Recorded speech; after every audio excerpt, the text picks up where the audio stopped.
সত্যানুসন্ধানলৈ আপোনালোক সকলোকে আদৰণি। ষ্টুডিঅ'ত মই দিগন্ত কুমাৰ নাথ। আজি আলোচনা কৰিবলৈ লৈছোঁ 6 জনগোষ্ঠীৰ জনজাতিকৰণৰ কি হ'ব। এটা গুৰুত্বপূৰ্ণ প্ৰশ্ন। সাম্প্ৰতিক সময়ৰ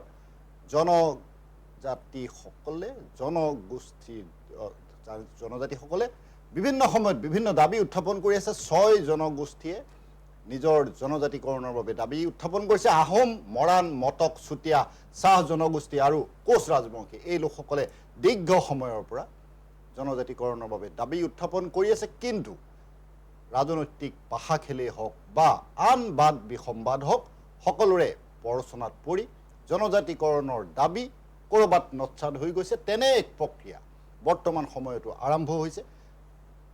আজি 25 নৱেম্বৰৰ দিনা, অহা 25 নৱেম্বৰৰ দিনা মন্ত্ৰী গোটে প্ৰতিবেদন দাখিল কৰিব। কি থাকিব এই প্ৰতিবেদনক সেই লৈও কিছু চৰ্চা আৰম্ভ হৈছে। এনে সময়ত এই গুৰুত্বপূৰ্ণ বিষয়টো লৈ আমি আজি আলোচনাৰ কাৰণে আগবাঢ়িছোঁ। সত্যানুসন্ধানৰ মজিয়াত 3গৰাকী বিশিষ্ট অতিথি আজি উপস্থিত আছে। মই প্ৰথমে আদৰিছোঁ ৰাজীৱ বৰগোহাঁই ডাঙৰীয়া। তেখেত আহোম সভাৰ কেন্দ্ৰীয় সাংগঠনিক সম্পাদকৰ গুৰু দায়িত্বত থকা এগৰাকী ব্যক্তি। তেখেতে জনজাতিকৰণৰ এই বিষয়ত বহুখিনি কথা আপোনালোকক অৱগত কৰিব পাৰিব। মই আদৰিছোঁ চুতীয়া যুৱ সন্মিলনী অসমৰ সভাপতিৰ গুৰু দায়িত্বত থকা কৌস্তৱ কিশোৰ চুতীয়া ডাঙৰীয়া। তেখেতেও তেখেতৰ দৃষ্টিকোণৰ পৰা আপোনালোকক বহুখিনি কথা ক'ব পাৰিব। মই আদৰিছোঁ সদৌ অসম কোচ ৰাজবংশী সন্মিলনীৰ উপসভাপতিৰ গুৰু দায়িত্বত থকা খগেন্দ্ৰজিৎ ঠাকুৰীয়া ডাঙৰীয়া। তেখেতেও জনজাতিকৰণৰ এই বিষয় সন্দৰ্ভত আপোনালোকৰ সন্মুখত বহুখিনি গুৰুত্বপূৰ্ণ বিশ্লেষণ আগবঢ়াব পাৰিব। মই অনুষ্ঠানৰ আৰম্ভণিতে আহিছোঁ কৌস্তৱ কিশোৰ চুতীয়াদেৱৰ ওচৰলৈ। তেখেতক এটা প্ৰশ্ন মই পোনপটীয়াকৈ সুধিব বিচাৰোঁ যে জনজাতিকৰণৰ দাবী দীৰ্ঘকাল ধৰি ৰাজ্যত অব্যাহত আছে। বিভিন্ন সময়ত জনজাতীয় লোকসকলে জনজাতিকৰণৰ দাবী কৰি আহিছে আৰু এই দাবী কৰি থকাৰ সময়তে আমি প্ৰত্যক্ষ কৰিছোঁ শেহতীয়া পৰিস্থিতি আমাক ভাবিবলৈ বাধ্য কৰিছে। জনজাতিকৰণৰ এই দাবী উত্থাপনকাৰীসকলৰ মাজত বিভেদৰ সৃষ্টি হৈছে। যেনে মই আপোনাক ক'ব খুজিছোঁ, জনজাতিকৰণৰ বিৰোধিতা কৰিছে প্ৰথম ট্ৰাইবেল সংঘই, তাৰপাছত জনজাতিকৰণৰ বিৰোধিতা কৰিছে জনজাতি সংগঠনসমূহৰ সমন্বয়ৰক্ষী সমিতিয়ে। ইয়াত এগৰাকী বিশেষ নেতাৰ নাম চৰ্চালৈ আহিছে, সম্পাদক প্ৰধান অসম ট্ৰাইবেল সংঘৰ আদিত্য খাকলাই। তেখেতে জনগোষ্ঠীসমূহক ভাগ ভাগ কৰি কেইটামান জনগোষ্ঠীৰ কাৰণে ইতিবাচক সঁহাৰি জনাইছে আৰু কেইটামান জনগোষ্ঠীৰ বিৰোধিতা কৰিছে। এনেধৰণৰ প্ৰক্ৰিয়াবিলাক আৰম্ভ হৈছে। চুতীয়াদেৱে কি কয়? প্ৰথমতে মই এনি ভাৰতক ধন্যবাদ জ্ঞাপন কৰিছোঁ। তেখেতলোকে বৰ্তমান এটা অসমৰ অতি স্পৰ্শকাতৰ বিষয়ৰ ওপৰত আজি আলোচনা কৰিবৰ কাৰণে মোক নিমন্ত্ৰণ কৰি আনিলে, তাৰ কাৰণে মই ধন্যবাদ জ্ঞাপন কৰিছোঁ। আচলতে অসম এখন বহু জাতি জনগোষ্ঠীৰ মিলনভূমি। অসমত বহুতো সংস্কৃতিৰে অত্যন্ত বৈভৱপূৰ্ণ আৰু অত্যন্ত চহকী হৈছে আমি অসমীয়া জাতি। কিন্তু এই অসম ভূমিত আমি দেখিবলৈ পাইছোঁ যে বহু ধৰণৰ বিদেশী আগ্ৰাসন ঘটিছে। বিদেশী আজি অসমৰ ভূমি, অসমৰ ৰাজনৈতিক অধিকাৰ, অসমৰ সংস্কৃতি আজি তেওঁলোকে জুৰুলা কৰি পেলাইছে। আৰু এই সময়ত যদি অসমত বসবাস কৰা ভূমিপুত্ৰ মানুহবিলাক যদি আমি অনাদি অনন্ত কাললৈ এই ভূমিত যদি সুৰক্ষিত হৈ থাকিব বিচাৰোঁ, তেনেহ'লে এটাই মাত্ৰ সাংবিধানিক ৰক্ষা কৱচ আছে, সেয়া হৈছে 6 জনগোষ্ঠীৰ জনজাতিকৰণৰ জৰিয়তে অসম এখন জনজাতীয় ৰাজ্য হিচাপে আমি স্বীকৃতি দিব লাগিব আৰু অসমত ইনাৰ লাইন পাৰ্মিটৰ ব্যৱস্থা কৰিব লাগিব। আমি যদি কাষৰীয়া অঞ্চলবিলাকলৈ চাওঁ, তেনেহ'লে ত্ৰিপুৰাক আমি দেখিবলৈ পাম যে ত্ৰিপুৰাসকল ট্ৰাইবেল, কিন্তু ত্ৰিপুৰাসকলে তাত সুৰক্ষা অনুভৱ কৰিছে নেকি? আজি ত্ৰিপুৰাসকলৰ তাত ইনাৰ লাইন পাৰ্মিটৰ ব্যৱস্থা নোহোৱাৰ কাৰণে, এখন জনজাতীয় ৰাজ্য নোহোৱাৰ কাৰণে আজি ত্ৰিপুৰীসকলে তাত যেনেধৰণে জীৱন নিৰ্বাহ কৰিব লগা আছে সেয়া সকলোৱে জানে। আজি যদি আমি কাষৰীয়া ৰাজ্য মেঘালয়লৈ চাওঁ, মেঘালয় দেখিব এখন জনজাতীয় ৰাজ্য, কিন্তু মেঘালয়ত ইনাৰ লাইন পাৰ্মিটৰ ব্যৱস্থা নোহোৱাৰ কাৰণে তাতো অত্যন্ত অৱস্থা তথৈবচ হৈছে। গতিকে মেঘালয় চৰকাৰে বৰ্তমান বিধানসভাত ইনাৰ লাইন পাৰ্মিটৰ ব্যৱস্থা কৰিব লাগে বুলি প্ৰস্তাৱ গ্ৰহণ কৰিব লগা হৈছে। আমি যদি কাষৰীয়া অঞ্চল অৰুণাচলক চাওঁ, অৰুণাচলত জনজাতীয় ৰাজ্য হোৱাৰ সমান্তৰালভাৱে ইনাৰ লাইন পাৰ্মিটৰ ব্যৱস্থা থকাৰ কাৰণে তাত থকা মানুহবিলাকে সুৰক্ষা অনুভৱ কৰিছে। গতিকে আমি অসমখন এখন জনজাতীয় ৰাজ্য হিচাপে ঘোষণা কৰাৰ কাৰণে আমি সকলোৱে 6 জনগোষ্ঠীৰ ৰাইজক সহযোগিতা কৰিব লাগিব।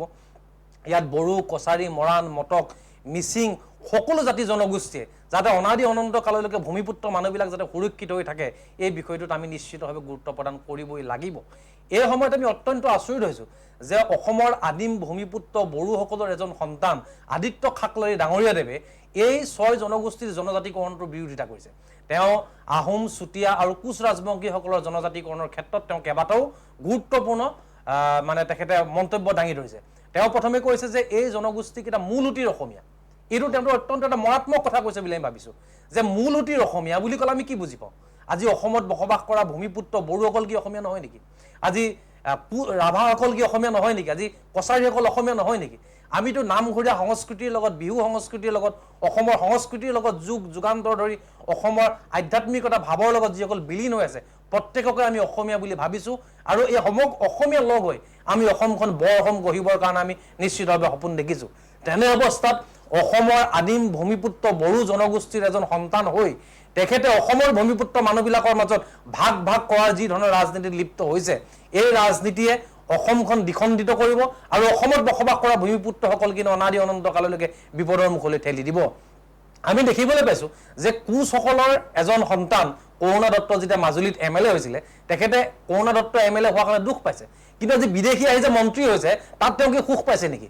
আজি আপুনি চাব যে বহু বিদেশী আজি আহি অসমৰ ট্ৰাইবেল ভূমি হাজাৰ হাজাৰ বিঘা মাটি আজি বহিৰাগত বণিক গোষ্ঠীয়ে হস্তগত কৰিছে তাত ট্ৰাইবেল সংঘৰ সম্পাদক প্ৰধান আদিত্য খাকলৰি নিমাত হৈ আছে কিয় আমি সকলোৱে জানো যে অসমত 1875 চনৰ পৰা ইনাৰলাইন পাৰ্মিটখন প্ৰযোজ্য হৈ আছিল কিন্তু যেতিয়া কা আইনখন বলবৎ কৰিবলগীয়া হ'ল তেতিয়া এই ইনাৰ লাইনখন বাতিল কৰি ইনাৰলাইন পাৰ্মিটখন বাতিল কৰি কাখন বলবৎ কৰিছিলে সেই সময়ত অসমৰ ট্ৰাইবেল সকলৰ ত্ৰাণকৰ্তা বুলি ভবা আদিত্য খাকলৰি ডাঙৰীয়া ক'ত হৈ আছিলে এটা যে ছয় জনগোষ্ঠীৰ জনজাতিকৰণৰ বিষয়টোৱে অসম এখন জনজাতীয় ৰাজ্য হ'বলৈ গৈ থকাৰ সময়ত তেখেতে এনে ধৰণৰ বিৰূপ মন্তব্যবিলাক প্ৰকাশ কৰি অসমত বসবাস কৰা প্ৰত্যেকজন ভূমিপুত্ৰ মানুহক তেওঁ অন্ধকাৰ গহ্বৰলৈ ঠেলি দিব বিচাৰিছে আৰু আমি নিশ্চিতভাৱে এটা কথাত বিশ্বাস কৰিছোঁ যে তেখেতে হয়তো কাৰোবাৰ গুটবুকত কোনোবা ৰাজনৈতিক অবিশ্বাস সিদ্ধিৰ কাৰণে বা কাৰোবাক তৈলবৰ্ধন কৰিবৰ কাৰণে এনে ধৰণৰ নিজ ষড়যন্ত্ৰত লিপ্ত হৈছে আৰু এনে ধৰণৰ ষড়যন্ত্ৰ তেখেত লিপ্ত হ'বৰ কাৰণে আমি আপোনালোকৰ মাধ্যমৰ জৰিয়তে তেখেতক সক্ৰিয় প্ৰদান কৰিছোঁ চুতীয়াদেৱক ধন্যবাদ জনাইছোঁ তেখেতেও এটা গুৰুত্বৰ অভিযোগ উত্থাপন কৰিছে মই কিছু সময় আগতে এই কথা কৈছোঁ যে বিভিন্ন সময়ত আমি লক্ষ্য কৰোঁ যে ৰাজনৈতিক পাশা খেলৰ বলি হয় এই জনগোষ্ঠীয় লোকসকল এনেধৰণৰ ৰাজনৈতিক পাশা খেলি আৰম্ভ হৈছে নেকি সেই প্ৰসংগত উদ্বিগ্নতা প্ৰকাশ কৰিছে চুতীয়াদেৱে মই তেখেতৰ ওচৰলৈ পৰৱৰ্তী সময়ত পুনৰ আহিম এতিয়া আহিছোঁ ৰাজীৱ বৰগোহাঁই ডাঙৰীয়াৰ ওচৰলৈ ৰাজীৱ বৰগোহাঁই ডাঙৰীয়াই এই সন্দৰ্ভত ক'ব লগা বহুখিনি কথা আছে কাৰণ বুৰঞ্জীত আমি যাক মহৰ্ষি জয়মতী বুলি জানো এই জয়মতীৰ এগৰাকী আজু নাতি আমাৰ বৰগোহাঁই ডাঙৰীয়াৰ এই পৰিয়ালেই এটা সময়ত চকৰি ফেটি বুৰঞ্জী ৰচনা কৰিছিলে এনেধৰণৰ আমাৰ বুৰঞ্জীৰ লগত আমাৰ ইতিহাসৰ লগত সম্পৰ্ক ৰক্ষা কৰা সম্পৰ্ক থকা এটা গুৰুত্বপূৰ্ণ পৰিয়ালৰ এগৰাকী ব্যক্তি বৰগোহাঁই ডাঙৰীয়াই এই সন্দৰ্ভত কি কয় কাৰণ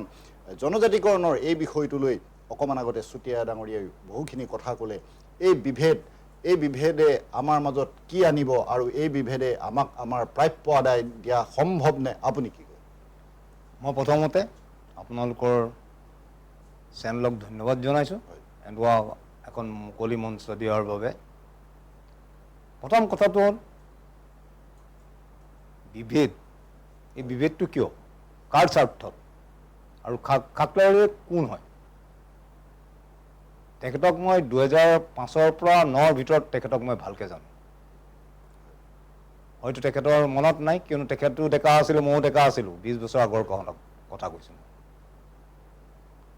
তেখেতে ইমান হীন মনতাৰে এই তিনিটা জাতি যি বৃহত্তৰ অসম গঢ়িবৰ কাৰণে নিজৰ ধৰ্ম সংস্কৃতি সকলো ত্যাগ কৰি বৰ অসম গঢ়িছিল য'ত সীমাৰ কোনো পৰিধি নাছিল বাংলাদেশৰ এটা পাৰ্টো বৰ্তমান বাংলাদেশৰ পাৰ্টো অসমৰ অংগ আছিল আৰু 600 বছৰ ৰাজত্ব কৰিছিল তেওঁ ক'ত এই হাঁহ পালে এই মোৰ হাঁহ তেওঁ কোনে দিলে তেওঁ অকলে এইটো তেওঁ দ্বাৰা কৰা বস্তু হ'বই নোৱাৰে ইয়াৰ পিছত হয়তো কাৰোবাৰ হাত আছে থাকিব পাৰে আচৰিত কথা নহয় মই আৱেগিক হৈ পৰিছোঁ কিন্তু মাত্ৰ 3টা জাতিক তেখেতে আঁতৰাইছে আহোম মই জয়মতীৰ পৰিণতিয়ে কৈ আছোঁ চুতীয়া আৰু ৰাজবংশী কিয় খাকলৰি ডাঙৰীয়া আপুনি অসমক বহুত দিবলৈ আছে আপুনি পজিটিভ চেঞ্চত যোগাত্মক হৈ তেওঁলোকক এইবিলাক দিয়ক। আপুনি কিয় বিগতাত্মক হৈ পেলাই আপুনি জাতিটোক থান বান কৰাৰ প্ৰয়াস কৰিছে? আজি নহয়, কাইলৈ নহয়, আমি তিনি জাতিয়ে হয়তো বৃহত্তৰ এটা আন্দোলনৰ সৃষ্টি কৰি খলকনি লগাই দিম ৰাজধানীত। তেতিয়া তাৰ বাবে দায়ী কি আপুনি হ'ব? যদি হয় তেনেহ'লে মানি লওক। এটা গুৰুত্বপূৰ্ণ কথা। হয়, আঘাত পাইছোঁ। অসমখন থান থান বান বান কৰা নহয়, আমি এক হ'ব লাগে। এক হৈ আহি আমি, মই কোৱা নাই বাহিৰাগতক ইয়াৰ পৰা খেদিব লাগে, চব মিলিজুলি সমন্বয়ৰ প্ৰতীক হৈ আমি গোটেই ইঞ্জিনিয়াৰ্ছ পিপল, যিখিনি আপোনাৰ কি বুলি কয় খিলঞ্জীয়া ব্যক্তিসকল লগ লাগি আমি এক হৈ চাউলুং চুকাফাৰ আদৰ্শত আগবাঢ়িব লাগে। আমাৰ ইয়াত কি জয়মতীৰ জন্ম হৈছিল, আমাৰ ইয়াত মূলাঘাবুৰ জন্ম হৈছিল, যি যুদ্ধ কৰিছিল, যুদ্ধত মৃত্যুবৰণ কৰিছিল। কিন্তু আপোনাক খাকলাৰি ডেঙৰীয়া এটাই অনুৰোধ, আপুনি যোগাত্মক হওক। আৰু আপোনাৰ হাতত খুব এটা বেছি সময় নাই। যোগাত্মক ৰূপত আপোনাক দেখা পালে আমি তিনি গোষ্ঠীয়ে লগ হৈ আপোনাক লগ কৰিম, আপোনাক আশীৰ্বাদ দিম, মৰম যাচিম, সকলো কৰিম। আপুনি যোগাত্মক হ'ব চেষ্টা কৰক। আপোনাক 2005 পৰা 9ৰ ভিতৰত মই লগ পাইছিলোঁ। এবাৰ ৰাজীৱ বৰগোহাঁই কোন আছিল ভাবক, মনত পৰিব আপোনাৰ।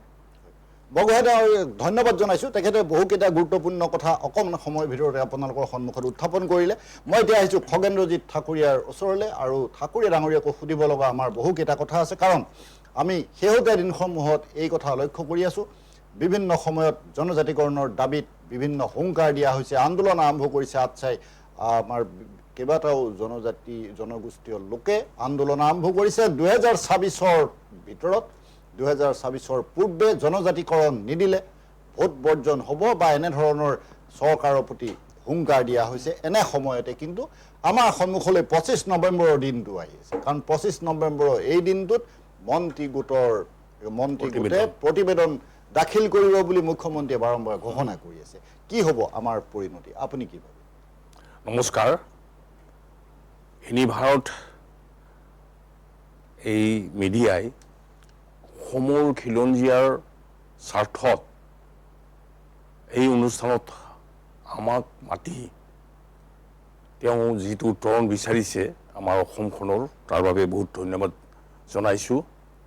অতি পৰিতাপৰ বিষয়, আজি ট্ৰাইবেল সংঘৰ সচিব প্ৰধান আদিত্য খাকলাৰিৰ বিষয়ে আমি সমালোচনা কৰিব লগা হৈছে। অতি পৰিতাপৰ বিষয়, কাৰণ তেওঁ এজন খিলঞ্জীয়া লোক।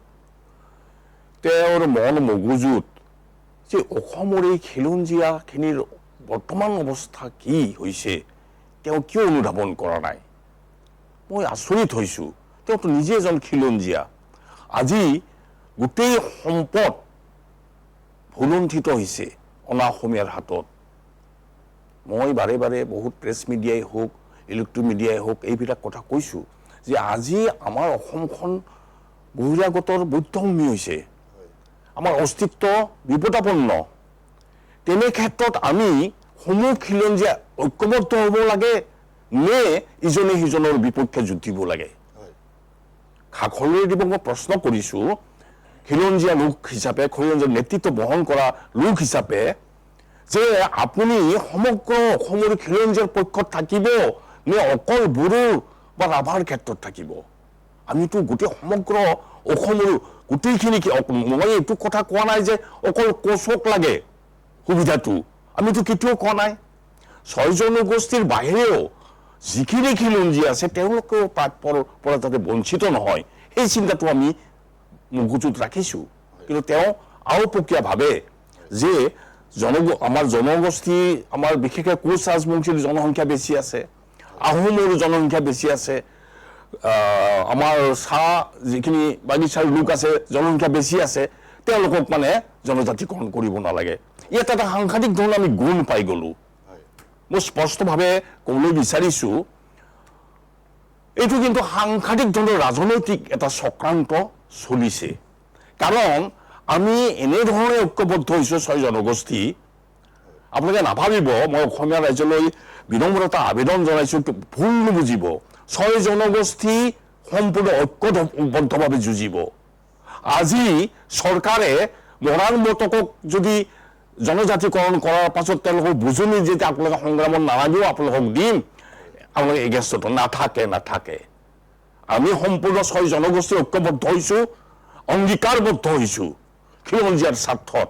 আৰু এই খিলঞ্জীয়াৰ স্বাৰ্থ যেতিয়ালৈকে সুৰক্ষিত নহ'ব তেতিয়ালৈকে আমি যুঁজি যাম। আমি আকৌ মানে এটা কথা ভাবি আচৰিত হৈছোঁ খাৰফাৰীদেৱে, যে এই যিটো কথা বাৰে বাৰে তেওঁ উত্থাপন কৰিছে যে আমাৰ মানে মৰাণ মটকক দিয়াৰ আপত্তি নাই, কিন্তু বাকীখিনিৰ ক্ষেত্ৰত আপত্তি আছে। তেওঁ কি কথা বুজাব বিচাৰিছে? কাৰণ আমি কৈছোঁ যে আমাৰ যেতিয়া খিলঞ্জীয়া লোকৰ সংখ্যাটো বেছি হ'ব, মৰাণ মটক কোচ ৰাজবংশী আহোম গোটেইবিলাক যেতিয়া জনজাতিকৰণ হৈ যাব, হোৱাৰ পাছত পৰিসংখ্যাটো বেছি হৈ যাব। বেছি হোৱাৰ লগে লগে চৰকাৰ বাধ্য হ'ব SC ৰাজ্য হিচাপে ঘোষণা কৰাৰ কাৰণে। SC ৰাজ্য যেতিয়া হ'ব তেতিয়াতো ইনাৰ লাইন পাৰ্মিট হ'বই। ইনাৰ লাইন পাৰ্মিট হোৱাৰ লগে লগে আমি ইনডাইৰেক্টলি পৰোক্ষভাৱে আমিতো বহুত উপকৃত হ'লোঁ। আমাৰ যি অবৈধভাৱে বিভিন্ন ধৰণৰ যে আমাৰ ভূমিৰ ওপৰত অত্যাচাৰ চলিছে, বিভিন্ন মানসিকভাৱে যে আমাৰ অত্যাচাৰ আছে, অনা অসমীয়া বুলি কৈছোঁ, দুখ মোৰ মনতো বেদনা আছে। মই বিদেশীৰ কথাটো আনিব লাগে, কিন্তু বৰ্তমান সময়ত কিন্তু বিদেশীতকৈ মানে অনা অসমীয়াৰ যিটো প্ৰভাৱ অসমত এইটো বেছি মানে পৰিস্ফুট হৈছে। আৰু সেইকাৰণে মই অনা অসমীয়াৰ প্ৰসংগটো আনিছোঁ। যদি ঠিক এনেধৰণে যদি বনিয়াৰ হাতত আমাৰ ভূ সম্পদ লুণ্ঠিত হয়, তেতিয়াহ'লে আমি কেনেকৈ বাচিম? আমাৰ খিলঞ্জীয়া অসমৰ খিলঞ্জীয়া লোক কেনেকৈ বাচিব? গতিকে মই বিনম্ৰ প্ৰাৰ্থনা জনাইছোঁ চৰকাৰকো, চৰকাৰ যাতে এই ক্ষেত্ৰত মানে সুদৃঢ় এটা চিন্তা ৰাখি আমাৰ খিলঞ্জীয়াৰ অধিকাৰটো সাব্যস্ত কৰে। ধন্যবাদ। ঠাকুৰদেৱক ধন্যবাদ জনাইছোঁ। তেখেতেও কেইবাটাও গুৰুত্বপূৰ্ণ কথা আপোনালোকৰ সন্মুখত উত্থাপন কৰিছে। মই তেখেতৰ ওচৰলৈ পৰৱৰ্তী সময়ত পুনৰ আহিম। এতিয়া আহিছোঁ কৌস্তভ কিশোৰ চুতীয়া ডাঙৰীয়াৰ ওচৰলৈ। আৰু চুতীয়া ডাঙৰীয়াৰ পৰাও মই এটা কথা জানিব বিচাৰোঁ, কাৰণ 18 অক্টোবৰত এখন গুৰুত্বপূৰ্ণ সংবাদমেল হৈছিলে। সেইখন জনজাতীয় সংগঠনসমূহৰ সমন্বয়ৰক্ষী সমিতিৰ সংবাদমেল আছিল, আৰু সেই সংবাদমেলত বহুখিনি যুক্তি তেখেতসকলে দাঙি ধৰিছিলে। তাৰ ভিতৰতে এটা কথা কৈছিলে যে যিসকল আগবঢ়া জনগোষ্ঠী আছে, এই জনগোষ্ঠীসমূহক জনজাতিকৰণৰ বিৰোধিতা কৰা হৈছিলে। জনবহুল যিসকল জনজাতি আছে সেই জনজাতিকৰণৰ বিৰোধিতা কৰা হৈছিলে। এই সন্দৰ্ভত আপুনি কি কয়? না, আদিত্য খাকলৈ ডাঙৰীয়াদেৱে এই জনগোষ্ঠীকেইটাৰ ক্ষেত্ৰত তেখেতে এটা চৰ্ত দিছে। প্ৰথম চৰ্ত দিছে যে এটা ইকনমিকেল ছাৰ্ভে হ'ব লাগে, আৰু তেখেতে ক'ব বিচাৰিছে যে এই 6 জনগোষ্ঠীৰ ভিতৰত আহোম, চুতীয়া আৰু কোচ ৰাজবংশীসকল ইকনমিকেলি অত্যন্ত আগবঢ়া। এতিয়া আমি তেখেতক এটা কথা মনত পেলাই দিব বিচাৰিছোঁ যে পদ্মভূষণ বঁটা বিজয়ী, মানে পদ্মভূষণ বঁটা পালে আমি তেখেতক অত্যন্ত এজন গুণী জ্ঞানী মানুহ বুলি আমি ভাবোঁ বা আমি জানো যে পদ্মভূষণ বঁটা বিজয়ী H.C. চাৰিং তেখেত আছিল এডভাইজাৰ, আমাৰ অসমৰ গভৰ্ণৰ জেনেৰেল এডভাইজাৰ আছিলে 1980 চনত। তেখেতে সেই সময়তে এটা অৰ্থনৈতিক ৰিপৰ্ট বনাইছিল, ইকনমিকেল ছাৰ্ভে কৰিছিলে, আৰু এই ছাৰ্ভেটোত বড়োসকলতকৈ এই জনগোষ্ঠীকেইটা কিন্তু পাছ পৰা বুলি তেখেতে ৰিপৰ্ট দিছিলে। তেখেতৰ যদি সেই জ্ঞানটো নাই, তেখেতক সেইটো চাই ল'বৰ কাৰণে মই আপোনাৰ মাধ্যমৰ জৰিয়তে অনুৰোধ জনাইছোঁ। ইয়াৰ পিছতে যেতিয়া বিলখন গৈ ৰাজ্যসভাত উপস্থাপন হৈছিল, আমাৰ যিখন 6 জনগোষ্ঠীৰ জনজাতিকৰণৰ বিল নাম্বাৰ আছিল 21/1996, এই বিলখন যেতিয়া উপস্থাপন হৈছিল ৰাজ্যসভাত উপস্থাপন কৰোঁতে ৰাজ্যসভাত বিলখন গৃহীত নকৰি চিলেক্ট কমিটিলৈ পঠাই দিলে। আৰু চিলেক্ট কমিটিলৈ যেতিয়া পঠাই দিয়া হ'ল, তেতিয়া চিলেক্ট কমিটি মানুহ আহি এবাৰ নহয়, দুবাৰ নহয়, বহুবাৰ অসমৰ কোচ গাঁৱলৈ গৈছে, আহোম গাঁৱলৈ গৈছে, চুতীয়া গাঁৱলৈ গৈছে, মৰাণ মটক গাঁৱলৈ গৈছে। এই গোটেই গাঁওবিলাক পৰিদৰ্শন কৰাৰ পিছত, উজনি নামনি বিভিন্ন গাঁওবিলাকলৈ পৰিদৰ্শন কৰাৰ পিছত তেওঁলোকে ৰিপৰ্ট দিলে যে অৰ্থনৈতিকভাৱে এই 6 জনগোষ্ঠী অত্যন্ত পিছপৰা, আৰু এই 6 জনগোষ্ঠীয়ে জনজাতিকৰণ পাব পৰা সম্পূৰ্ণ অৰ্হতা আছে। ইয়াৰ উপৰিও ট্ৰাইবেল ৰিচাৰ্চ কাউন্সিলে দিছে যে এওঁলোকে জনজাতি পাব পৰা সম্পূৰ্ণ অৰ্হতা আছে। নেশ্যনেল ST/SC কাউন্সিলে এই জনগোষ্ঠীকেইটা জনজাতিকৰণ পাব পৰা সম্পূৰ্ণ অৰ্হতা আছে বুলি কৈছে। ৰেজিষ্ট্ৰাৰ জেনেৰেলে কৈছে। আৰু তাৰ পিছতো যদি তেখেতে আকৌ পুনৰ এটা ইকনমিকেল ছাৰ্ভেৰ প্ৰয়োজনীয়তা আছে বুলি ভাবিছে, তেনেহ'লে আমি প্ৰত্যাহ্বান জনাইছোঁ যে অতি সোনকালে এটা ইকনমিকেল ছাৰ্ভেৰ ব্যৱস্থা গ্ৰহণ কৰিব লাগে, আৰু ৰাজ্য চৰকাৰ আৰু কেন্দ্ৰীয় চৰকাৰে তাত অত্যন্ত গুৰুত্বপূৰ্ণ দায়িত্ব বহন কৰিব লাগে। আৰু ইয়াৰ লগে লগে আমি এই কথাটোও ক'ব খুজিছোঁ যে ভাৰতীয় সংবিধানে ট্ৰাইবেল হ'বৰ কাৰণে জনজাতি হ'বৰ কাৰণে 10 বছৰৰ কাৰণেহে কিন্তু দিয়ে এটা জনগোষ্ঠীক 10 বছৰৰ কাৰণে ট্ৰাইবেলৰ অধিকাৰ প্ৰদান কৰা হয় এতিয়া এই 10 বছৰৰ যিসকল ট্ৰাইবেল বৰ্তমান হৈ আছে সেই ট্ৰাইবেলসকলক ভাৰতীয় সংবিধানে বা অসম চৰকাৰ বা ভাৰত চৰকাৰে তেওঁলোকে জনজাতি পুনৰ ৰিভিউ হৈছে নেকি ৰিভিউ হৈছে নাই জনগোষ্ঠীবিলাকৰ ওপৰত যদি ৰিভিউ হোৱা নাই তেনেহ'লে এই জনগোষ্ঠীকেইটা আকৌ পোৱাত তেওঁলোকে বাধা কিয় দি আছে আৰু ইয়াৰ পিছত আৰু এটা কথা কৈছে যে উপাধিৰ হাদিশ্বৰে চুতীয়াবিলাকৰ বৰা উপাধি আছে আহোমৰ বৰা উপাধি আছে আপোনাৰ শইকীয়া উপাধি আছে কোচসকলৰ আছে গতিকে উপাধিৰ হাদিশ্বতাই তেওঁলোকে ইটো সিটো জনগোষ্ঠীলৈ কনভাৰ্ট হ'ব পাৰিব বুলি তেখেতে এটা মন্তব্য প্ৰকাশ কৰিছে আৰু এই কথাটোত তেখেতৰ যিটো জ্ঞানৰ নমুনা এই নমুনাটো দেখি আচলতে আমাৰ এই জনগোষ্ঠীৰ মানুহকেইটাই তেখেতৰ ওপৰত পুতৌ জন্মিছে আচল কথাটো হ'ল আপুনি চাওক যে বৰুৱা উপাধি মানুহ আহোমো আছে চুতীয়াও আছে কোচো আছে চাগে মই কোচৰ কথাটো নাজানো কিন্তু ট্ৰাইবেল বৰুৱা উপাধি মানুহ বহুত আছে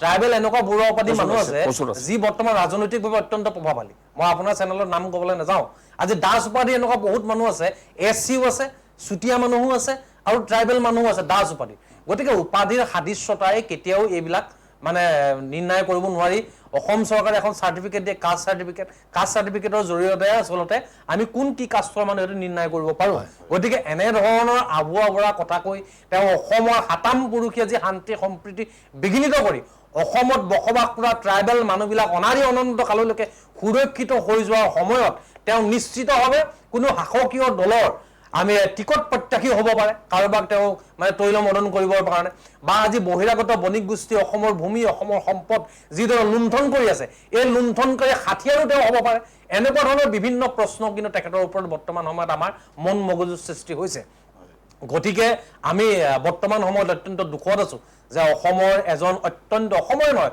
সমগ্ৰ পৃথিৱীৰ এজন আমাৰ আটাইতকৈ মৰমৰ শিল্পী সুৰৰ নিজৰা সাগৰৰ বুকুত বিলীন হৈ গৈছে গতিকে তেখেতক লৈ আমি অত্যন্ত দুখত আছো ক্ষোভত আছো আৰু তেখেতে কৈছিল যে আমি নৱপ্ৰজন্ম হয় আমি চৰকাৰ ভাঙিবও পাৰোঁ আৰু আমি চৰকাৰ পাতিবও পাৰোঁ গতিকে এই সময়ত যদি আদিত্য খাকলাৰী ডাঙৰীয়াদেৱে কোনোবা ৰাজনৈতিক নেতাৰ পলুচনত পৰি যদি অসমৰ হাতাম পুৰুষীয়া শান্তি সম্প্ৰীতি যদি বিঘ্নিত কৰিব খুজিছে তেনেহ'লে আপোনাৰ চেনেলৰ মাধ্যমৰ জৰিয়তে আমি সকীয়নি প্ৰদান কৰিছোঁ যে আগন্তুক সময়ছোৱাত অসমৰ মানুহৰ সুৰক্ষিত ভৱিষ্যতৰ কথা যদি এই চৰকাৰখনে নাভাবে তেনেহ'লে নিশ্চিতভাৱে জুবিনদাৰ কথাৰে আমি ক'ব খোজোঁ যে আমি নৱপ্ৰজন্মই চৰকাৰ ভাঙিবও পাৰিম চৰকাৰ পাতিবও পাৰিম চুতীয়াদেৱক ধন্যবাদ জনাইছোঁ তেখেতে যথেষ্ট যুক্তিনিষ্ঠভাৱে এটা বিশ্লেষণ আপোনালোকৰ সন্মুখত উত্থাপন কৰিছে তেখেতৰ ওচৰলৈ মই পুনৰ আহিম এতিয়া আহিছোঁ ৰাজীৱ বৰগোহাঁই মই এখেতৰ মুখৰ পৰাই কাইলৈ যাওঁ হয় কাইলৈ আনিব খুজিছোঁ হয় ৰাজীৱ বৰগোহাঁইক মই সুধিব লগাও কথা আছে আৰু আপুনি ক'ব লগাও বহু কথা আছে যিটো মই উমান পাইছোঁ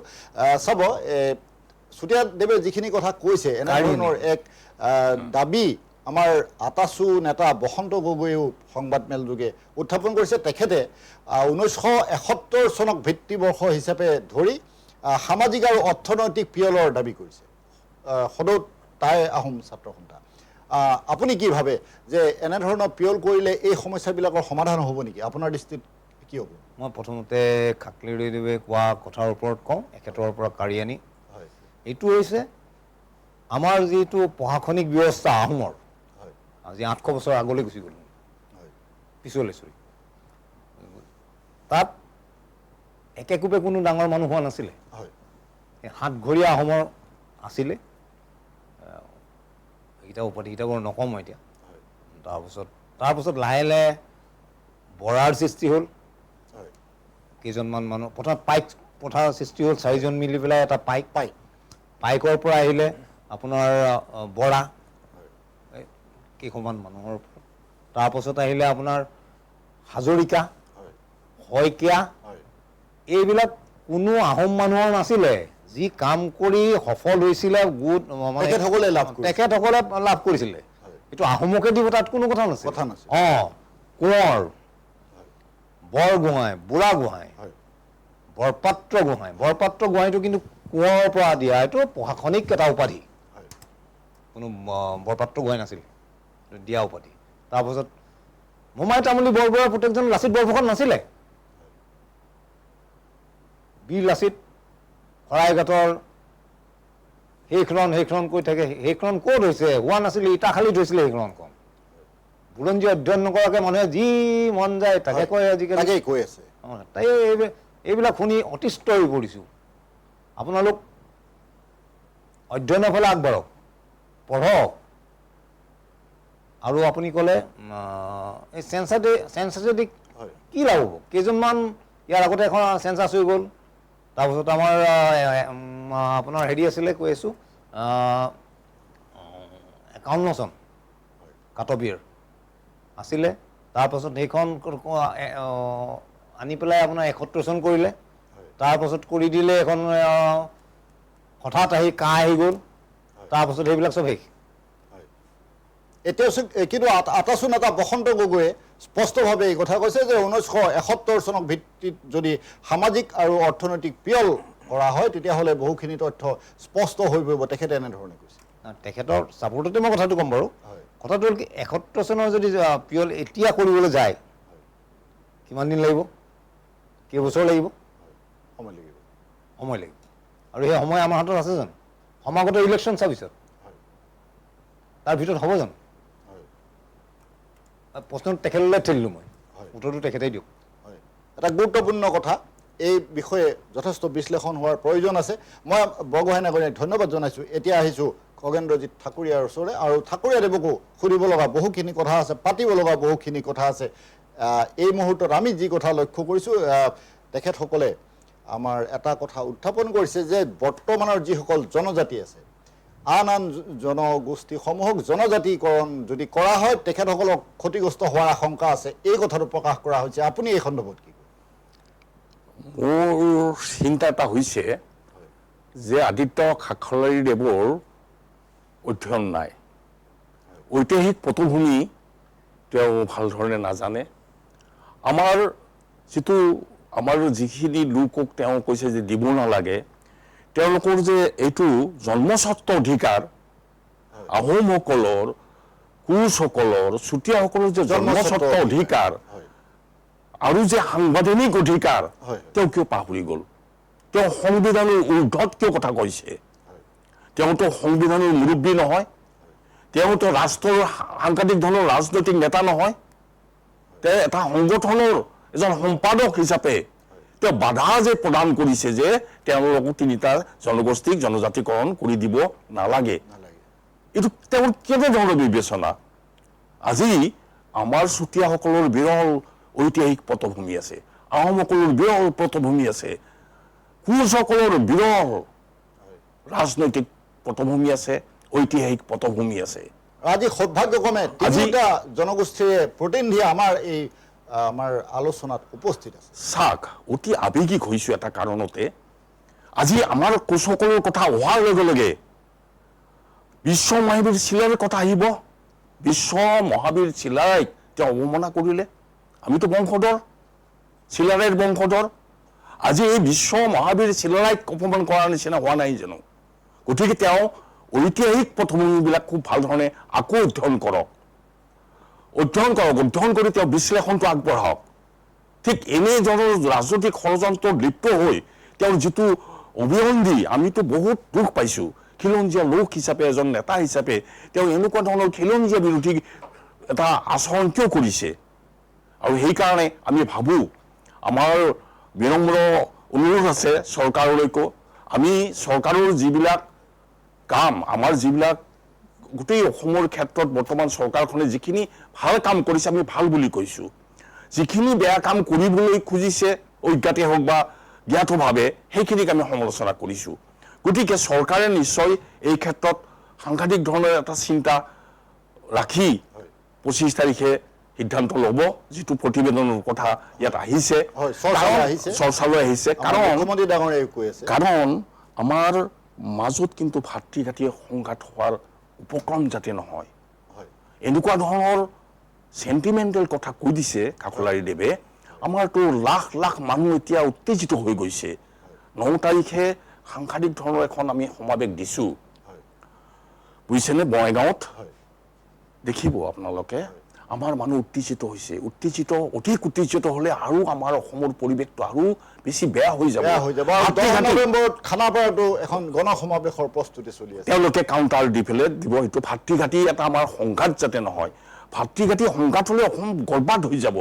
আমি দুখত আছোঁ। চুতীয়া ডাঙৰীয়াই কৈছে যে আমি এগৰাকী বিশ্ববৰণ্য শিল্পীৰ অকাল বিয়োগত আমি ম্ৰিয়মান হৈ আছো, তেওঁৰ জাষ্টিচ বিচাৰি আছো, তেখেতৰ ন্যায়ৰ বাবে আমি প্ৰাৰ্থনা কৰি আছো, লাখ লাখ লোকে প্ৰাৰ্থনা কৰি আছো। সেইখিনি সময়তে এনেকুৱা ধৰণৰ আচৰণ আমাৰ খিলঞ্জীয়া লোকসকলক, আমাৰ প্ৰতিনিধিসকলক বা জনসাধাৰণক তেওঁ যিটো মেছেজ দিবলৈ বিচাৰিছে কিমান দুৰ্ভাগ্যজনক। জনসাধাৰণে এই কথা চিন্তা নকৰিব নেকি? আজি তেওঁ খিলঞ্জীয়া বিৰোধী কথা যিটো ক'লে, যদি সঁচাকৈ ৰাজনৈতিক ষড়যন্ত্ৰত তেওঁ লিপ্ত হৈছে, মই বিনম্ৰ অনুৰোধ জনাইছোঁ আপুনি তাৰ পৰা আঁতৰি আহক। কাৰণ অসমখন অগ্নিগৰ্ভা যাতে আপোনালোকে নকৰে। আমি শান্তিৰে থাকিবলৈ বিচাৰোঁ। আমাৰ যুগমীয়া যিটো শান্তি সম্প্ৰীতি সেইটো অটুট থাকক। বড়ো, ৰাভা, চুতীয়া, আহোম, কোচ সকলোবিলাকে মিলিজুলি বৰ অসমৰ সেই যিটো চিন্তা, সেই চিন্তাটো আমি কৰিব লাগিব। সকলোবিলাক খিলঞ্জীয়া লোকৰ নিৰাপত্তাৰ ক্ষেত্ৰত আমি মাত মাতিব লাগিব।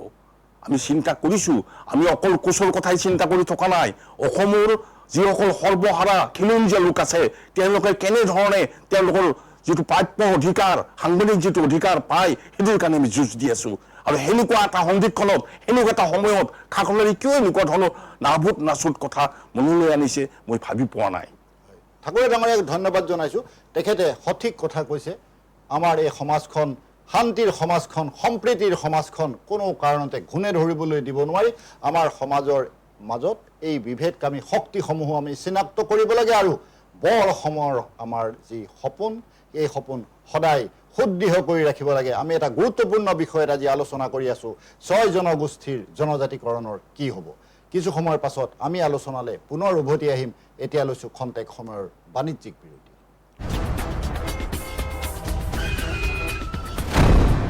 এক্সিডেণ্টৰ পৰা বাচিলা হয়, কিন্তু এই ধোঁৱা ধূলি সোপাৰ পৰা কেনেকে বাচিবা হে? এইবোৰে কলিজা, হাওঁফাওঁ চব খাব, বুজিছা? হাৰ্ট এটেক হৈ মৰিব লাগিব। মোৰ চকুকেইটাও পুৰিছে, বুজিছেনে? মুঠৰ ওপৰত মৰণ ফান। উশাহৰ বায়ুকণো বিষাক্ত হ'ল। বিষাক্ত হ'ল বুলি নক'ব, আমাৰ কিছুমান কাম কাজেহে বায়ু বিষাক্ত কৰিলে। প্ৰদূষিত বায়ুৰ ফলত হৃদযন্ত্ৰ, হাওঁফাওঁ, মস্তিষ্ক, যকৃত, বৃক্ক আদি ৰোগত আক্ৰান্ত হোৱাৰ লগতে মৃত্যুৰ কাৰণো হ'ব পাৰে। আমি তেনে কাম কাজৰ কিবা একোটা হয়, প্ৰদূষণ ৰোধী ব্যৱস্থা ল'ব লাগিব। আহক আমি বায়ু প্ৰদূষণ ৰোধ কৰোঁ। অসম প্ৰদূষণ নিয়ন্ত্ৰণ পৰিষদৰ দ্বাৰা প্ৰচাৰিত। स्कैमर्स की विकेट टपकाने की कोशिशें जारी, क्या होगी समाप्त बल्लेबाजों की पारी? हेलो मैडम, बिजली विभाग से बोल रहा हूँ। इस लिंक पे पैसे भरे वरना बिजली कट जाएगी। बिजली कट जाएगी? बिजली कट जाएगी बोल रहे? टेंशन का माहौल, बल्लेबाज जाल में फंसते हुए। काट दो हैं? वैसे भी आज कैंडल लाइट डिनर का प्लान है। कैंडल लाइट आंटी भर दो ना प्लीज। मुंह तोड़ जवाब, कमाल की साझेदारी ने कर दिया स्कैमिंग टीम को परास्त। बी अलर्ट, बी स्कैम से।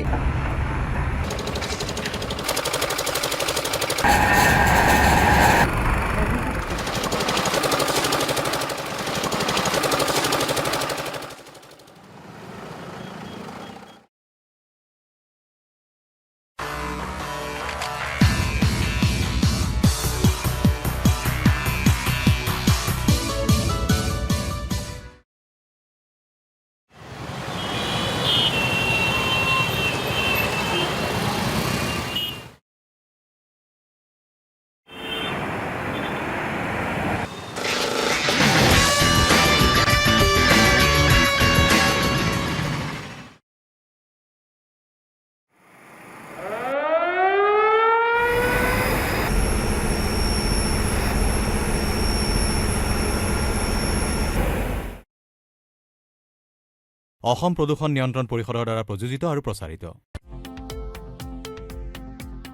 শৰীৰৰ যিকোনো অসুবিধাৰ সন্মুখীন হৈছে নেকি আপুনি? শাৰীৰিক সমস্যাৰ প্ৰতিকাৰ কেৱল আমি দিম। অভিজ্ঞ চিকিৎসকে দিব সুপৰামৰ্শ। প্ৰতি সপ্তাহত থাকিব বিভিন্ন ৰোগৰ বিশেষজ্ঞ চিকিৎসক। চাবলৈ নাপাহৰিব এনি ভাৰত 24ৰ বিশেষ অনুষ্ঠান স্বাস্থ্য বিশেষ।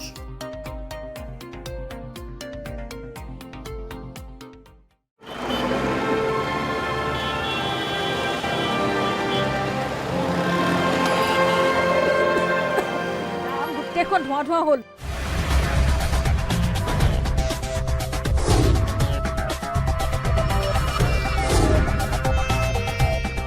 প্ৰদূষণ গাড়ী মটৰৰ বাবে প্ৰদূষণ এই প্ৰদূষণবোৰ বন্ধ কৰিব নোৱাৰিনে?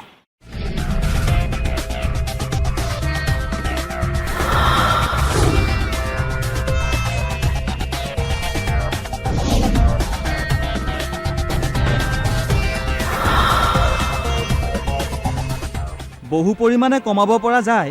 এই প্ৰদূষণে কম ক্ষতি কৰিছেনে বাৰু? সেই কথা আমি নিজে নুবুজিলে কোনে বুজাব?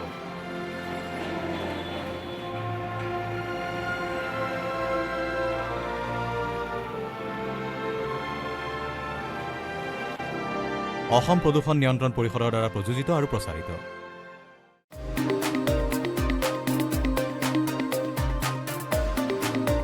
আপোনাৰ ঘৰখন আৰু অফিচটো চালে চকুৰোৱাকৈ সজাওক। আজি আহক সকলো ধৰণৰ অত্যাধুনিক ফাৰ্নিচাৰৰ বাবে চিটি ফাৰ্নিচাৰ 6 মাইল গুৱাহাটী। আমাৰ ঠিকনা 6 মাইল পাঞ্জাবাৰী ৰোড পুৰবিটাৰীৰ সন্মুখত গুৱাহাটী। আমাৰ যোগাযোগ নম্বৰ 9435013969।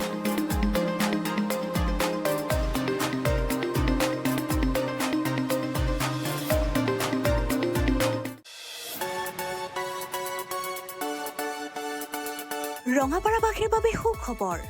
আপুনি যদি দুচকীয়া বাহন ক্ৰয় কৰিব বিচাৰিছে তেন্তে এতিয়াৰ পৰা আৰু চিন্তাৰ কোনো প্ৰয়োজন নাই।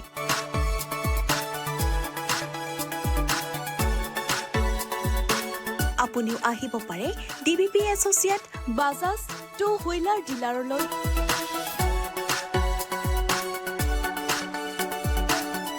আমাৰ ঠিকনা হৈছে ৱাৰ্ড নং ৮ ঠাকুৰবাৰী ৰোড, ডাকঘৰ ৰঙাপাৰা, জিলা শোণিতপুৰ, অসম। আমাৰ যোগাযোগ নম্বৰ হৈছে 9435707133 আৰু 9707967285।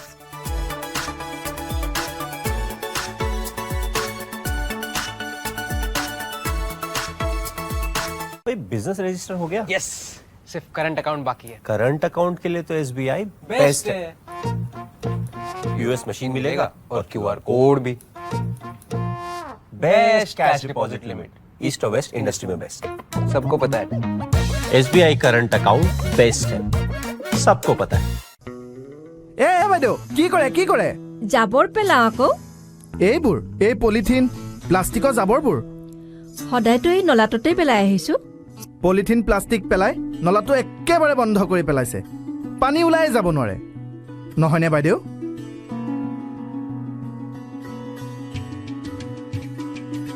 ৰ'ব বাইদেউ ৰ'ব, 1 মিনিট ৰ'ব।